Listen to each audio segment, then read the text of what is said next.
میری بہنوں، میری قوم کی بیٹیوں، تم کہاں عزت ڈھونڈ رہی ہو؟ اسلام نے تمہیں جو عزت دی، اللہ کی قسم دنیا کے کسی دھرم میں اور مذہب میں وہ عزت نہیں ملے گی۔ تم کہتی ہو ہمیں اسلام نے پردے کی 4 دیواری میں قید کر دیا ہے، چہرہ تک نہ دکھاؤں، ہاتھ کی ہتھیلیاں بھی نہ کھولوں، پیروں میں ساکس پہنوں، ہاتھوں میں گلیوز پہنوں، پھر ہم ترقی کیسے کریں گے؟ میری بہنوں، تمہاری شکایت اپنی جگہ پر صحیح ہے، لیکن مجھے بتاؤ، ایمانداری کے ساتھ بتاؤ، اس روڈ پر 2 سگی بہنیں جا رہی ہوں، 2 سگی سسٹر جا رہی ہوں، دونوں 1-2 سال کی عمر کا فرق ہو، ایک کی عمر 18 سال ہو، ایک کی عمر 20 سال ہو، ان دونوں سگی بہنوں میں، ان دونوں حقیقی بہنوں میں ایک برقع اوڑھے ہوئے ہو، نقاب لگائے ہوئے ہو، ہاتھوں میں گلیوز پہنے ہوئے ہو، پیروں میں ساکس ہو، چہرہ چھپا ہوا ہو، اس کے سر کا ایک بھی بال دکھائی نہ دے رہا ہو، یہ بھی سڑک پہ جا رہی ہے، اور اسی کے بغل میں اس کی سسٹر ہے، اس کی بہن ہے، وہ جینز پہنے ہوئے ہے، وہ ٹی شرٹ پہنے ہوئے ہے یا اسکرٹ پہنے ہوئے ہے، اس کے بال کھلے ہوئے ہیں، اس کی لپسٹک لگی ہوئی ہے، اس نے میک اپ، پاؤنڈز کریم اور فیئر اینڈ لولی اتنی لگا رکھی ہے کہ جو اس کے چہرے پر نمایاں ہے، دکھائی دے رہی ہے، اس نے پرفیوم بھی مار رکھا ہے اپنی باڈی پر۔ میری بہنوں، ایمانداری کے ساتھ بتانا، ججیز کا چہرہ دیکھ کر فیصلہ مت کرنا، اپنے دل کی گواہی بتانا۔ ان دونوں سگی بہنوں میں چوراہے پر جو لڑکے کھڑے ہیں، شرارتی ہیں، چھچھوڑے ہیں، ان کو ان کے ماں باپ نے اچھی تربیت نہیں دی ہے، وہ دوسروں کی ماں بہنوں کو تکتے رہتے ہیں، ان کے اندر یہ برائی ہے۔ تم اپنے دل سے فیصلہ کرنا، ان دونوں سگی بہنوں میں وہ چوراہے پر کھڑے ہوئے لڑکے کس لڑکی کو چھیڑیں گے اور کس کو پریشان کریں گے؟ آپ نے اپنے دل کی گواہی بتانا، جرجیز کا چہرہ مت دیکھنا کہ جرجیز کیا کہہ رہا ہے، اپنے دل سے پوچھو کہ ان دونوں سگی بہنوں میں وہ لڑکے کس کو چھیڑیں گے؟ آپ کا اندر سے گواہی یہی ہوگی، دل اندر سے یہی کہے گا، اسکرٹ والی کو، جینس والی کو، جس کے بال کھلے ہیں اس کو، جس کی لپسٹک لگی ہے اس کو چھیڑیں گے، طنز ماریں گے، چڑھائیں گے، تانے ماریں گے، آواز کسیں گے، نقاب والی کو کچھ نہیں کہیں گے۔ قرآن نے یہی تو کہا ہے کہ تم جب روڈ پر چلو، سڑک پر چلو، کسی ضروری کام کے لیے نکلو، قل للمؤمنات یغضضن من ابصارهن ويحفظن فروجهن ولا يبدين زینتهن۔ قرآن نے یہی تو کہا ہے کہ اپنی نگاہوں کو نیچا رکھو، وَيَحْفَظْنَ فُرُوجَهُنَّ، اپنی شرمگاہ کی حفاظت کرو، وَلَا يُبْدِينَ زِينَتَهُنَّ، اور اپنے بناؤ سنگار کو، زیب و زینت کو غیر مردوں کے سامنے ظاہر مت کرو۔ یہ 3 چیزیں عورتوں کو بتائی ہیں۔ پہلی چیز، نگاہیں نیچی رکھو۔ جب عورت نگاہ نیچی کر کے چلنے لگے اور ہر وقت اس کی نگاہیں نیچی رہیں تو کبھی واٹس ایپ پہ کسی سے بات کرنے کی ضرورت ہی نہیں پڑے گی، میسنجر اور فیس بک چلانے کی ضرورت ہی نہیں پڑے گی، کیونکہ جب نگاہیں نیچی رکھتی ہیں تو وہ کیا جانے کون گزر رہا ہے، کون جا رہا ہے، کون آ رہا ہے۔ پہلی چیز، نگاہیں نیچی رکھو۔ دوسری چیز، وَيَحْفَظْنَ فُرُوجَهُنَّ، اپنی شرمگاہ کی حفاظت کرو۔ اتنے موٹے کپڑے پہنو کہ تمہارے جسم کی نمائش نہ ہو، اتنے گاڑھے کپڑے پہنو، اتنے لوز کپڑے پہنو کہ تمہارے بدن کا، تمہارے شریر کا، تمہاری باڈی کا نشیب و فراز دکھائی نہ دے۔ تیسری چیز، وَلَا يُبْدِينَ زِينَتَهُنَّ، اور اپنے بناؤ سنگار کو، اپنے میک اپ کو غیر مردوں کے سامنے ظاہر نہ کرو۔ اس کا مطلب یہ کہ اپنے مردوں کے سامنے ظاہر کر سکتی ہیں، اپنے شوہروں کے سامنے ظاہر کر سکتی ہیں۔ لپسٹک کوئی بری چیز نہیں ہے، لیکن گھر میں لگائیے، اور باہر لگاؤ گی تو بہت بری چیز ہے۔ جلسوں میں بھی لگا کے آئی ہوں گی،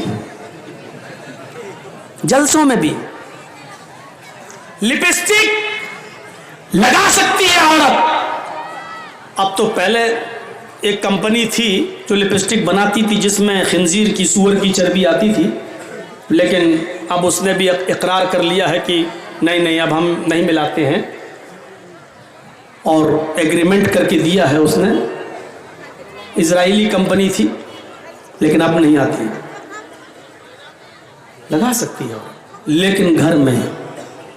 फेयर एंड लवली लगा सकती है बिल्कुल, लेकिन घर में। पाउंड्स लगा सकती है बिल्कुल, लेकिन घर में। परफ्यूम लगा सकती है बिल्कुल, लेकिन घर में। बाहर कोई चीज नहीं। अलमरातु इज़ा इस्तअतरत फमर्रत बिल मजलिस फहिया कज़ा व कज़ानिया ज़ानिया ज़ानिया ज़ानिया। अल्लाह के रसूल सल्लल्लाहु अलैहि वसल्लम ने 3 बार फरमाया। और सुनो, तर्जुमा सुन लो। अलमरातु इज़ा इस्तअतरत, जब औरत खुशबू लगाकर निकलती है, खुशबू इस्तअतरत, और अरबी जानने वालों को मालूम है ये बाबे इस्तिफाल में आया है। इस्तअतरत जिसके अंदर तलबे माखस पाया जाता है, यानी सिर्फ अतर नहीं, परफ्यूम नहीं, कोई भी चीज लगा ले जिससे खुशबू आती हो। और सुन लीजिए, पहले औरत कोई भी चीज लगा ले जिससे खुशबू आती हो, मसलन आर्निका हेयर ऑयल, चमेली का तेल, ऑयल, डाबर आंवला, जिसमें खुशबू है। इस्तअतरत बाब इस्तिफाल में तलब माखस, हर वो चीज जिसके अंदर खुशबू उड़ती हो, खुशबू लगती हो, ये चीज औरत घर में लगा सकती है, लेकिन अगर ये लगाकर घर से बाहर निकली फमर्रत बिल मजलिस, और जहां लोग बैठे होते हैं उनके सामने से गुजरी, यानी रास्ते में चलती है, चौराहे पे जाती है, दुकानों से गुजरती है, दुकानों पे जाती है, फहिया कज़ा व कज़ा, वो ऐसी है, वो ऐसी है, वो ऐसी है। सहाबा ने कहा, अल्लाह के नबी, ऐसी ऐसी का क्या मतलब है? नहीं सुन पाओगे, इतना बड़ा कलेजा नहीं है हमारा, किस जबान से हम बोलें? साहबा कह रहे, अल्लाह के नबी बताइए कैसी है? कहा नहीं समझे, कहा नहीं, खुल के बताइए। अल्लाह के नबी ने कहा, आनी अज़्ज़ानिया अज़्ज़ानिया अज़्ज़ानिया, वो बदचलन है, वो बदचलन है, वो बदचलन है। कलेजा हो तो सुनो, और अगर सुनने का कलेजा ना हो तो मौलवी जर्जीस को बुलाना छोड़ दो, और बुलाओगे तो सुनना पड़ेगा। तुम्हें नहीं, तुम्हारे बाप को भी सुनना पड़ेगा। ये 10 साल हमने मदरसों में कोई घास नहीं छीली है, आलू नहीं छीले, यही सब पढ़ा है, और जो पढ़ा है वो बताऊंगा।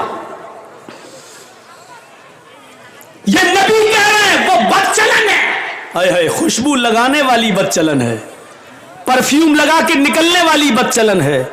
खुशबूदार कोई भी चीज अपने जिस्म पे लगा ले और दुकानों से जाकर शॉपिंग करे, उसको बदचलन कहा है। मर्दों के साथ दुकान पर बैठती हो 5-6 घंटे, वो कौन हुई? कॉलेज में लड़कों के साथ उसके पास बैठकर 5-5, 6-6 घंटे पढ़ती हो, और इंटरवेल में कॉलेज की कैंटीन में दोनों चाय पीती हो, वो कौन हुई? अगर उसके बारे में हम बोल देंगे तो ये गालियां देंगी बेचारी, भाई बड़ुआ मौलवी आ गया जाने कहां से।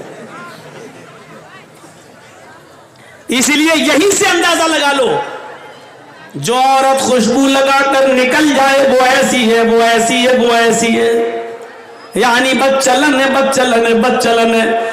जो परफ्यूम खुशबू लगाकर निकल जाए तो वो ये, तो मर्दों के साथ घूमने वाली, गैर मर्दों के साथ चलने वाली, उनकी बाइक पे बैठने वाली, उनकी मोटरसाइकिलों पर सफर करने वाली कौन हुई?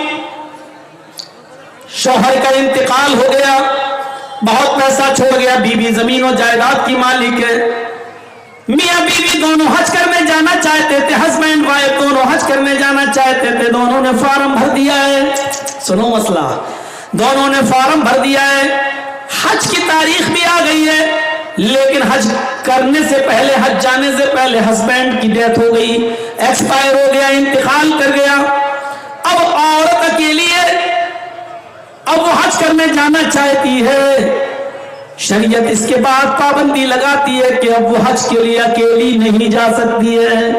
استطاعت ہے، پیسہ ہے، دولت ہے، سونا ہے، چاندی ہے، سب ہے، لیکن اب اس کو حج کے لیے کنڈیشن بدلنا پڑے گی۔ اب اس کو اپنے باپ کے ساتھ حج کرنے جانا پڑے گا۔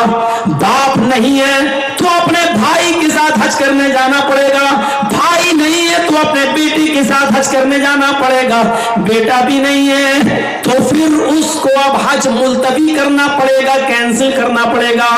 صاحب کو تو استطاعت ہے، پیسے والی ہے، اس کے اوپر تو حج فرض ہے، لیکن اسلام یہ کہتا ہے جب اس کا شوہر انتقال کر گیا، اس کا باپ نہیں ہے، بیٹا نہیں ہے، بھائی نہیں ہے، تو اب اس عورت کو اکیلے حج کی اجازت نہیں ہے۔ اب وہ عورت ایک دینی کام کے لیے حج کے لیے اگر اکیلی نکل رہی ہے، خانہ کعبہ بھی پہنچ جاتی ہے، صفا مروہ کے چکر بھی لگا لیتی ہے، سارے ارکان بھی کر لیتی ہے، لیکن اکیلے جاتی ہے تو اللہ کی قسم اس کا حج نہیں ہے، اس کا حج نہیں ہے، اس کا حج نہیں ہے۔ وہ حج کا ایک ثواب اس کو نہیں ملے گا، بلکہ الٹا گناہ پڑے گا، الٹا اس کے اوپر عذاب پڑے گا۔ اس لیے عذاب پڑے گا کیونکہ اس عورت کے اوپر اب حج فرض نہیں تھا، اس لیے کہ اس کے اوپر سے حج کینسل کر دیا گیا، کیونکہ اس کو لے جانے والا کوئی محرم نہیں ہے۔ میری بہنوں، حج جیسے مقدس مقام پر عورت اکیلی نہیں جا سکتی ہے، جہاں کسی کی عزت نہیں لٹ سکتی ہے، جہاں سب لبیک لبیک کہتے ہو، ایسی مقدس جگہ پر بھی تم اکیلی نہیں جا سکتی ہو۔ حج ایسی عبادت کے لیے بھی تم اکیلی نہیں جا سکتی ہو۔ یہ تمہارے کلیجے کہ تم بازاروں میں اکیلی چلی جاتی ہو، تم کالجوں میں اسکولوں میں اکیلی چلی جاتی ہو، اپنے گھروں سے نکل کر تم اپنے میکے اکیلی چلی جاتی ہو، یہ کلیجہ ہے تمہارا۔ شریعت تو تمہیں گھر سے باہر نکلنے کے لیے بھی اکیلے اجازت نہیں دیتی ہے۔ اگر تمہیں گھر سے باہر بھی نکلنا پڑے تو اپنے شوہر کے ساتھ جاؤ، اگر شوہر نہ ہو تو اپنے بھائی کے ساتھ جاؤ، بھائی نہ ہو تو اپنے بیٹے کے ساتھ جاؤ۔ اکیلے شریعت عورت کو اکیلے گھر سے نکلنے کی اجازت نہیں دیتی ہے۔ فرمایا کہ لا یخلون رجل بامرأۃ، کوئی بھی مرد کسی عورت سے اکیلے میں تنہائی میں گفتگو نہ کرے، اکیلے میں نہ ملے، الا کان ثالثہما الشیطان، اس لیے کہ وہ دو نہیں ہوتے بلکہ ان میں تیسرا شیطان ہوتا ہے۔ یہ شریعت ایک متعین کر رہی ہے، راستہ بتا رہی ہے کہ کوئی مرد کسی عورت سے اکیلے نہ ملے۔ اللہ کے نبی اعتکاف میں بیٹھے ہوئے ہیں، اللہ کے نبی کی دو بیویاں نبی سے ملنے آتی ہیں، اللہ کے نبی صلی اللہ علیہ وسلم سے ملاقات کر کے جب وہ واپس جا رہی ہیں تو اللہ کے نبی ان کو مسجد کے دروازے تک چھوڑنے کے لیے آتے ہیں، سامنے سے دو انصاری گزر رہے ہیں، اللہ کے نبی نے ان دونوں انصاریوں کو بلایا، ادھر آؤ۔ وہ دونوں انصاری قریب آئے، اللہ کے نبی نے فرمایا اے نوجوانوں، یہ دونوں میری بیوی ہیں، یہ دونوں میری وائفز ہیں، یہ دونوں میری بیویاں ہیں۔ اور نوجوانوں نے کہا اللہ کے نبی آپ ہم سے یہ کیوں بتا رہے ہیں، آپ ہم سے ایسا کیوں کہہ رہے ہیں؟ کہا اس لیے کہہ رہا ہوں کہ شیطان ہر انسان کی رگوں میں خون میں دوڑتا ہے، ہو سکتا ہے کہ تمہارے دل میں شیطان یہ وسوسہ ڈال دے کہ محمد پتہ نہیں کن عورتوں سے باتیں کر رہا تھا، یہ دونوں عورتیں کون تھیں اور کیوں ملنے آئی تھیں، اس لیے میں تمہیں بتا رہا ہوں کہ میں کسی غیر عورت سے نہیں، اپنی پتنیوں سے، اپنی بیویوں سے بات کر رہا تھا۔ محمد رسول اللہ کو بھی اپنی صفائی دینا پڑی کہ دیکھو یہ میری بیویاں ہیں، جبکہ صحابہ کیسے شک کر سکتے تھے نبی کے اوپر، لیکن آپ نے کلیئر کر دیا میں کسی غیر کے ساتھ نہیں، اپنی بیویوں کے پاس تھا اور یہ بیویاں مجھ سے ملنے آئی تھی۔ میرے بھائیوں، جب محمد رسول اللہ صلی اللہ علیہ وسلم اپنے آپ کو بچا سکتے ہیں تو پھر تم اپنی بائک پر اپنی سالی کو کیسے بٹھا سکتی ہو؟ میرے بھائیوں یقین مانیے، بیوی کی موجودگی میں بھی، بیوی کی موجودگی میں بھی سالی آپ کی بائک پر نہیں بیٹھ سکتی ہے، اگر بیٹھتی ہے تو بہنوئی بھی گناہگار اور سالی بھی گناہگار۔ میاں اور بیوی، ہسبینڈ اور وائف دونوں کھانا کھا رہے ہیں اور آپ کی سالی آتی ہے اور بہن کہہ رہی آؤ تم بھی بیٹھ جاؤ، تمہارے جیجا ہے کوئی بات نہیں کھاؤ۔ بیوی کی موجودگی میں بھی سالی اپنی بہنوئی کے ساتھ، اپنے جیجا کے ساتھ کھانا نہیں کھا سکتی ہے، اس کے سامنے چہرہ نہیں کھول سکتی ہے۔ جب شریعت سالی کو بیوی کی موجودگی میں بھی نہ دو شوہر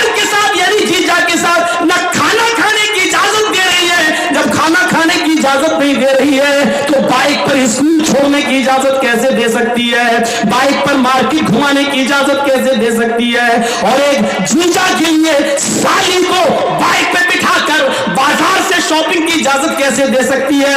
अल्फाज मेरे कड़वे हैं, सख्त हैं, लेकिन बीमारी भी बड़ी है, इसलिए मैंने महसूस कर लिया है कि होम्योपैथिक दवा से फायदा नहीं है, अब इंजेक्शन लगाना पड़ रहा है। ये मर्ज इतना बढ़ चुका है कि मुझे इंजेक्शन की जरूरत पड़ रही है, इसलिए मैंने इंजेक्शन लगाया है। मैं जानता हूं कि ये बात औरतों को भी बुरी लग रही होगी, आपको भी बुरी लग रही होगी, क्योंकि आपने ही अपनी बेटियों को अपने दामादों के साथ भेजा है, आपको भी बुरी लग रही है, और इन सालियों को भी बुरी लग रही होगी जो अपने बहनोइयों की अपने जीजा के मोटरसाइकिलों पे बैठ के घूमी है। हकीकत में बुरी लग रही होगी, लेकिन बुरा लगने ही के लिए तुम्हें बोल रहा हूं, ताकि तुम्हारे अंदर उसका एहसास हो, जागे और पता चले कि कितना घिनौना और कितना बड़ा जुर्म तुम कर रही हो, ये इस्लाम की नजर में कितना बड़ा गुनाह है, इसका एहसास तुम्हारे अंदर हो। अगर तुम्हें बुरा ना लगे, अगर बुरा लग रहा है तो जर्जीस कामयाब है, अगर तुम्हारे दिल को चुभ रही है मेरी बातें तो अल्लाह की कसम में पास हो गया,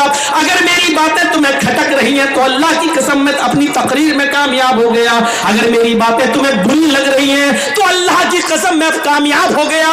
लेकिन हमारी बातें अगर तुम्हें बुरी नहीं लग रही हैं और तुमने सोचा है कि हम सुन लेंगे, अमल तो करना ही नहीं है, मजे लेने के लिए आई हो, तो माफ कीजिएगा ये जलसा बेकार है, मेरी तकरीर बेकार है, आपका यहाँ बैठना बेकार है, क्योंकि पूरी रात आप आंखें खोल रहे हैं, सवाब आपको एक नेकी का नहीं मिलेगा, रत्ती बराबर नहीं मिलेगा, क्योंकि सवाब नियत के ऊपर मिलता है। हमारी नियत जब सुधरने की नहीं है तो हमें सवाब क्यों मिलेगा। मेरे प्यारे साथियों, यह एहसास हमें अपने अंदर पैदा करना होगा, करना होगा, करना होगा। या तो सालियां ही सबसे ज्यादा मजाक करती है जीजा से, बीवी इतना खुल के नहीं बोलती जितना साली। जीजू कैसी लगी मेरी बहन, ये सारी सालियां ही मजाक करती हैं सबसे ज्यादा जीजा से। हाँ, जिस तरीके से साली बहनों के साथ खाना नहीं खा सकती है बहन की मौजूदगी में, उसी तरीके से आपका छोटा भाई भी आपके दस्तरखान पर आपकी मौजूदगी में भाभी के साथ खाना नहीं खा सकता। चाहे कितना कवाओ, भाभी है तुम्हारी, चलो बैठ जाओ, हम भी खा रहे हैं, चलो भाभी। इधर सालियां जीजा से मजाक कर रही हैं सबसे ज्यादा, और इधर भाभियां देवर से मजाक कर रही हैं सबसे ज्यादा। माहौल देखिए आप कहां पहुंच गया। अब देखिए ये बातें जब होने लगी तो कितनी आवाजें आने लगी, सुनना ही नहीं चाहती हैं, इनके खिलाफ कोई बात मत बोलो। ऐसा लग रहा है जैसे मछलियां बिक रही हों, मार्केट लगा हो मछलियों का। तो मेरे भाइयों, अल्लाह के रसूल से किसी ने पूछा, एक सहाबी ने, एक औरत ने, सहाबिया ने, अल्लाह के नबी, मैं जिस घर में रहती हूं मेरा देवर भी उसमें रहता है, और अईतल हमवा, क्या मैं देवर से भी पर्दा करूं? और सुनो नबी ने जवाब क्या दिया, और अईतल हमवा, क्या मैं देवर से भी पर्दा करूं? तो अल्लाह के नबी ने फरमाया, देवर से? देवर से पूछ रही हो? छोटे भाई की बीवी, यानी छोटे भाई, शौहर के छोटे भाई से ना, क्या? हाँ। तो अल्लाह के नबी ने क्या कहा, हम उन मौत, अरे वो तो मौत है। और नबी ने क्या जवाब दिया, तुम ये पूछ रही हो क्या देवर से भी पर्दा करूं? हाँ हाँ, वो तो मौत है। मौत का मतलब समझ रहे हो? मोहल्ले के कुछ लोगों से अगर बेपर्दगी हो जाए तो चलेगा, चलते चलते रास्ते में जा रही हो, गांव का कोई आदमी तुम्हें देख लिया, एक नजर जल्दी से पर्दा गिरा लिया, चलेगा। थोड़ी बहुत बेपर्दगी दूसरे लोगों से हो जाए चलेगी, लेकिन देवर से बिल्कुल नहीं। अलहमुल मौत, देवर तो मौत है भाभी के लिए, देवर तो मौत है भाभी के लिए। ये हदीस जब मैं पढ़ता था तो बहुत से लोग कहते थे, मौलाना आजकल जॉइंट फैमिली है, लोग ऐसे रहते वैसे रहते, कैसे हो पाएगा? लेकिन इसका नुकसान मैंने उस वक्त देखा जब एक बार मैं सऊदी के सफर पर गया था, और वहां यह हादसा जब मुझे लोगों ने बताया तो बड़ा अजीब लगा कि अल्लाह के रसूल ने जो देवर भाभी का पर्दा बताया वो कितना सटीक और कितना सही है। वहां एक अजीब किस्सा सुनने में आया मेरे जद्दा गांव कि जद्दा में भोपाल का एक आदमी टैक्सी ड्राइवर था। दोनों भाई वहां पर टैक्सी चलाते थे, एक भाई रात में एक भाई दिन में। और भोपाल का ये आदमी फैमिली के साथ रहता था। छोटे भाई की शादी नहीं हुई थी। 8 साल 10 साल 15 साल का अरसा गुजर गया। इस आदमी के 4 बच्चे भी वहां पैदा हुए। एक मर्तबा ये शख्स किसी कस्टमर की तलाश में जद्दा में बैठा हुआ था अपनी टैक्सी पर कि एक औरत आती है, उसका पेट बड़ा था, उसके पेट में हमल था, बच्चा था, और आकर कहती है एक्सक्यूज मी। इसने कहा जी क्या बात? देखिए मुझे बहुत तेज पेट में दर्द हो रहा है, ये करीब में जो हॉस्पिटल है जल्दी ले चलिए, मेरी डिलीवरी का वक्त करीब है। उसने कहा आओ बैठो। टैक्सी खोली और बिठा लिया और जल्दी से ले गया और हॉस्पिटल में उसने सोचा चलो, उसने हाथ पकड़कर हॉस्पिटल तक पहुंचा दिया और वहां स्टाफ ने फौरन इस औरत को लिया और जल्दी से अंदर ले गए। उसने सोचा ये उसका आदमी होगा, उससे लिखा पढ़ी कराई, कहाँ से आए हो, कैसे आए हो, क्या हो, कहाँ, फोन नंबर, मोबाइल नंबर। उसने कहा नहीं मुझे तो उससे पैसे लेना थे टैक्सी के। अंदर से चेकिंग होके आवाज आई, इससे कह दिया उसको तो 3-4 दिन यहाँ एडमिट रहना पड़ेगा क्योंकि डिलीवरी कभी भी हो सकती है, रात में भी। फिर भी एक नॉर्मल हो गई तो ठीक, ऑपरेशन हुआ तो 3-4 दिन 5-6 दिन रखना पड़ेगा। इसने सोचा कि चलो यार 2-3 दिन में कभी यहाँ से निकलेंगे फिर ले लेंगे इससे पैसे, अभी तो वो बेचारी परेशान है, उसके साथ कोई है भी नहीं। ये अपना टैक्सी उठाकर चल दिया। पूरा दिन टैक्सी चला के रात में घर पहुंचा, रात भर सोया। रात में इसका छोटा भाई टैक्सी चलाता था, ये दिन में टैक्सी चलाता था। तो जब ये सुबह फजर की नमाज पढ़ने उठा, नमाज पढ़ के आया, इसकी बीवी ने इसको चाय बनाई, अपने शौहर को ब्रेड आमलेट वगैरह बनाया कि चलो नाश्ता करो अब तुम जाओगे। मोबाइल फोन की घंटी बजी, वो वाला फोन लैंडलाइन, वो घंटी बजती है। इसने घंटी उठाई, अरे कौन इतना सुबह सुबह। इसने सोचा कि कोई कस्टमर होगा, कहीं जाना होगा, फोन करते हैं लोग। तो इसने फोन उठाया, हेलो। वहां से आवाज आई, कौन? जमील साहब। कहा जी, बड़े नालायक इंसान है तुम। कहा क्यों, क्या हुआ? कहा हॉस्पिटल में तुम अपनी बीवी को छोड़ गए, बेचारी रात भर यहां परेशान रही, जल्दी आई है हॉस्पिटल में, डिलीवरी हो गई और तुम्हें लड़का हुआ है। इसके तो होश उड़ गए। ए डॉक्टर, तुम्हारा दिमाग ठीक है?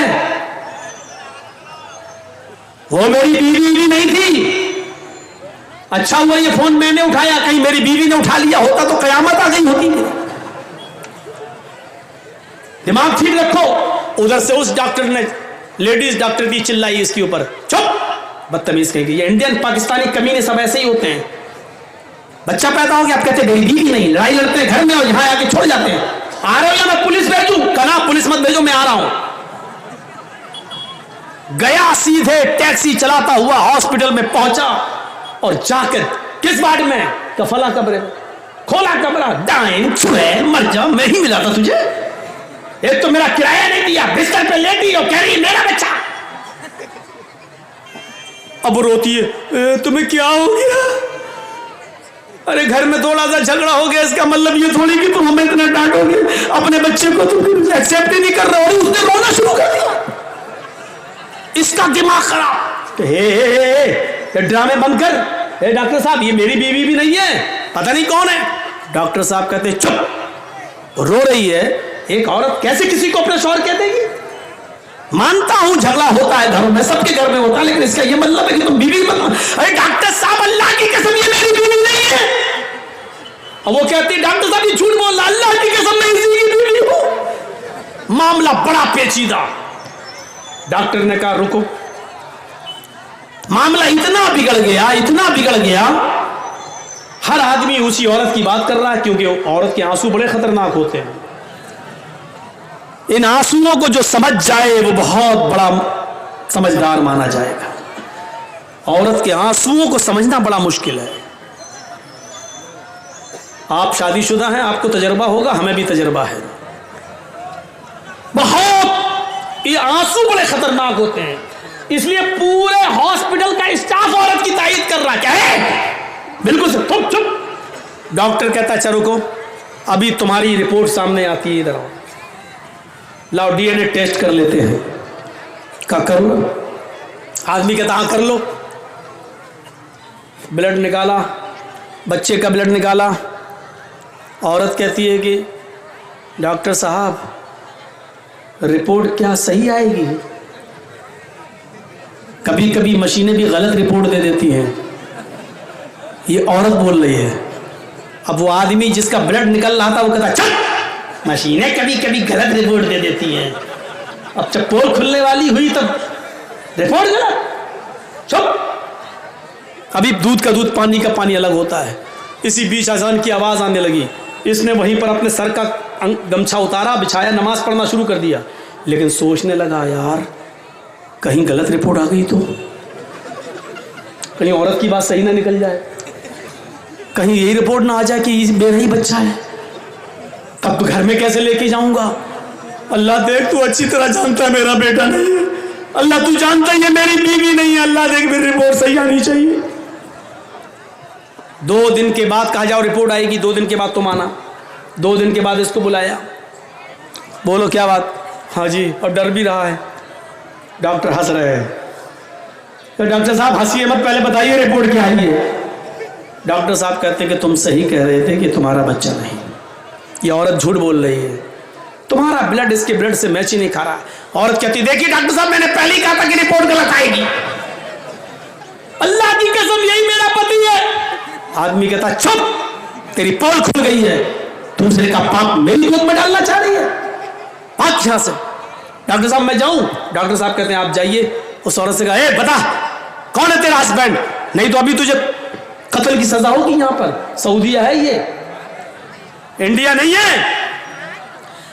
کہتی ڈاکٹر صاحب اللہ کی قسم یہ اسی کا بچہ ہے, میں اس کی بیوی ہوں, مت جانے دیجیے, میں کس کے پاس جاؤں گی.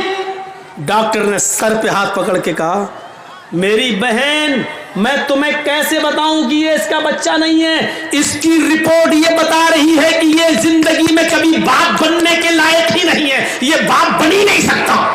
اب وہ آدمی کہتا کیا ڈاکٹر کیا, کہ ہاں تمہاری رپورٹ کہہ رہی ہے تم باپ بننے کے لائق ہی نہیں ہو, تمہارے اندر اتنے اسپرم نہیں ہے, تمہارے اندر اتنے شکرالو نہیں ہے, تم باپ بن ہی نہیں سکتے ہو, تمہارے شکرالو نل ہے, 0 ہے, تم باپ نہیں بن سکتے. اے ڈاکٹر 4 بچوں کا باپ ہوں اور تم کہہ رہے باپ نہیں بن سکتا, میں 4 بچے ہیں میرے. اب عورت چلاتی دیکھیے ڈاکٹر صاحب میں نے کہا تھا نا رپورٹ غلط ہوتی ہے. اب یہاں سے یہ آدمی کہتا ہے چپ, یہ رپورٹ تو صحیح ہے کہ یہ بچہ میرا نہیں ہے, لیکن یہ رپورٹ غلط ہے کہ میں باپ نہیں بن سکتا. اور ڈاکٹر کہتا چپ رہو تم دونوں, میرا دماغ خراب کر دیا ہے.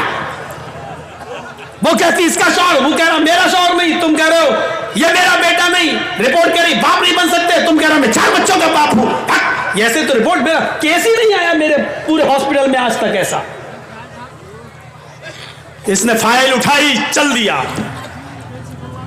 گاڑی میں ڈالا, باپ نہیں بن سکتا, گاڑی چلا رہا ہے. تھوڑی دور جانے کے بعد کہتا جمیل گھر کا پتہ لگاؤ, کہیں رپورٹ اگر صحیح ہوئی تو پھر یہ 4 نمونے آئے کہاں سے. اگر میری رپورٹ صحیح ہے میں باپ نہیں بن سکتا تو یہ بچے ہیں کس کے. سیدھے گھر پہنچا, دن میں دروازہ کھٹکھٹایا, بیوی کو ہوش بھی نہیں تھا کہ دن میں بھی میرا پتی آ جائے گا.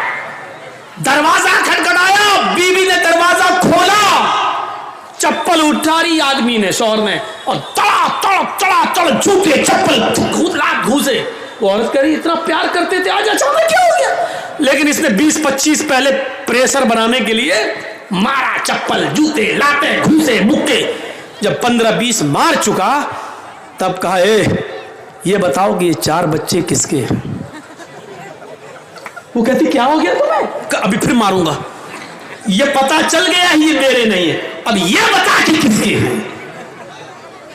2-4 اور دیے. جب اس کو تیز چوٹ لگنے لگی تو کہنے لگی رکو مارو مت, کچھ کہو گے تو نہیں؟ کہا نہیں, صحیح بتا دو گی تو کچھ نہیں.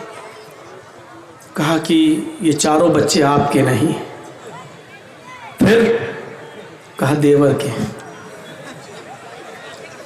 کہ یہ کیسے ہوا؟ کہا آپ دن میں ٹیکسی چلاتے ہیں نا، وہ رات میں چلاتا ہے. مطلب آپ دن بھر غائب رہتے ہیں، رات میں سوتے ہیں، وہ رات بھر غائب رہتا ہے، دن میں سوتا ہے. گھر تو ایک ہی ہے، جوائنٹ فیملی تو ایک ہی ہے. آپ سے تو کچھ بچے ہو نہیں رہے تھے. مجھے گھر میں کلکاریاں سننے کا شوق تھا بچہ، اور جب اس سے دل لگ گیا تو سارے بچے اسی کے. اس نے کہا یہاں تو میں تمہارا انتقام نہیں لوں گا، یہاں اگر FIR کرتے ہیں تو ابھی تم دونوں کو قتل کی سزا ہو جائے گی. پاسپورٹ جلدی سے ریٹرن ٹکٹ لیا اور اپنے بھائی کو اور بیوی کو لے کر بھوپال آیا. اور بھوپال آنے کے بعد میٹنگ بٹھائی اور سب لوگوں سے کہا کہ جب یہ بچے میرے ہیں ہی نہیں تو میں ان کو کیوں پالتا ہوں، کیوں رکھتا ہوں، اور ان دونوں کا جب چکر چل ہی رہا ہے تو انسانیت کا تقاضا یہ ہے کہ میں اپنی عورت کو طلاق دیتا ہوں اور عدت گزار کر یہ اس کے ساتھ شادی کر لے. جب بچے اسی کے ہیں تو پھر یہ اس کے ساتھ رہے. اور اس نے اپنی بیوی کو طلاق دے دی.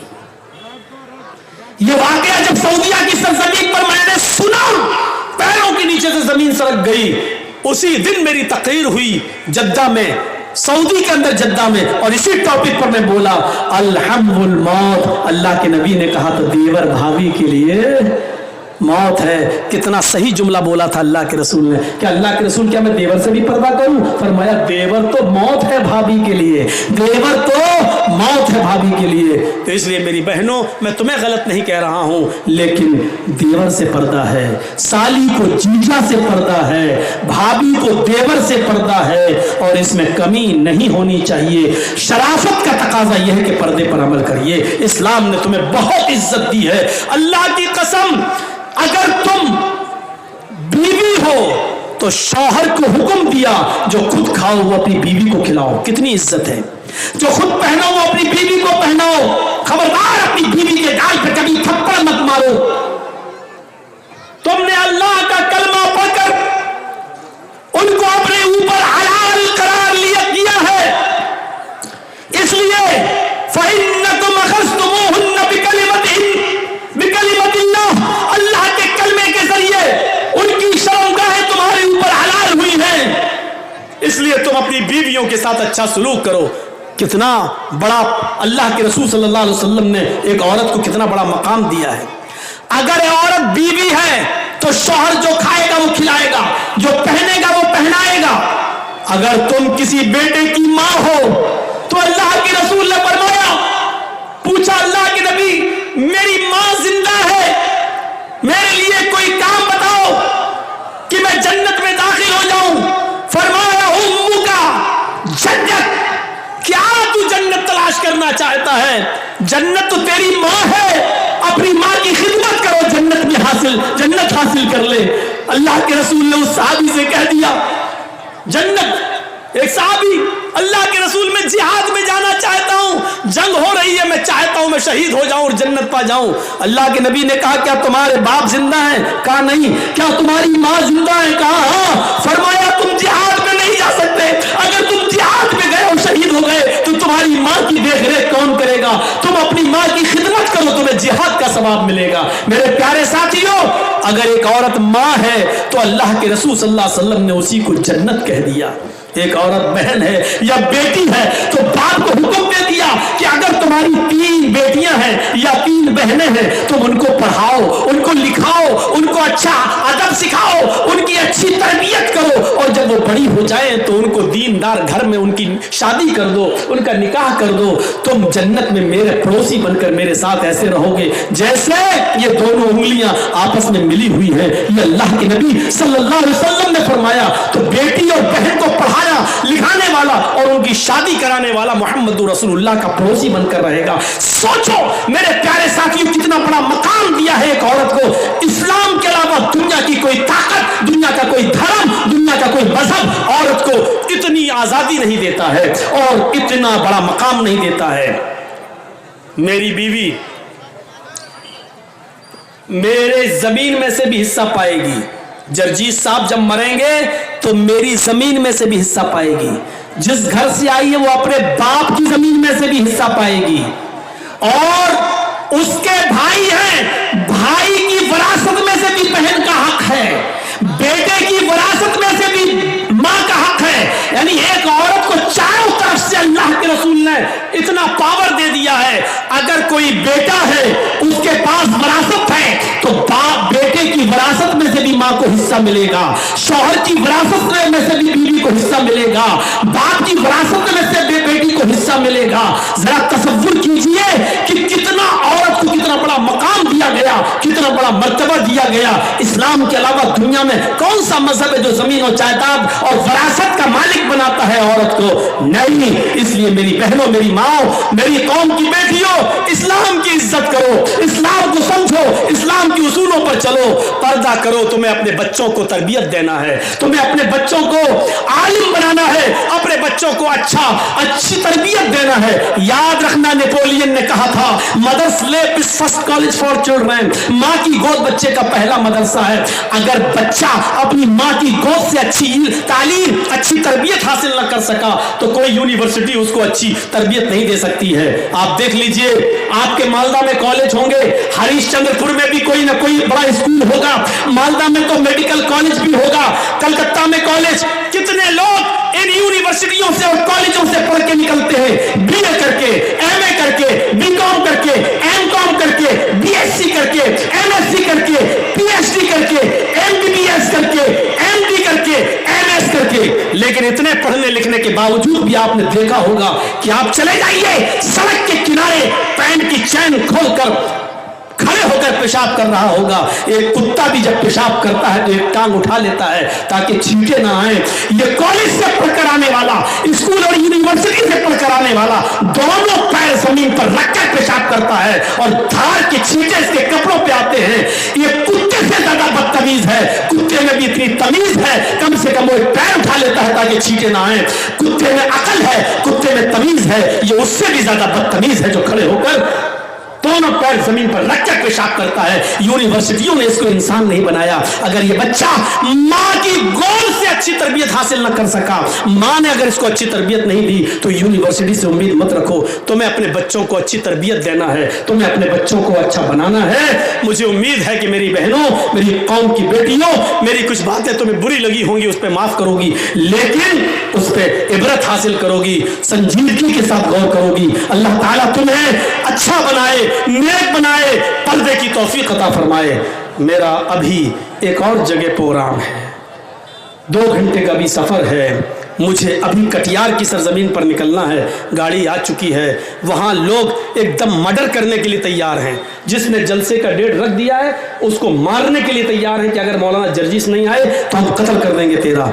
बांध के रख लिया है उसको। इसलिए मुझे जाना है मेरे भाइयों, चेहरा दिखाना है।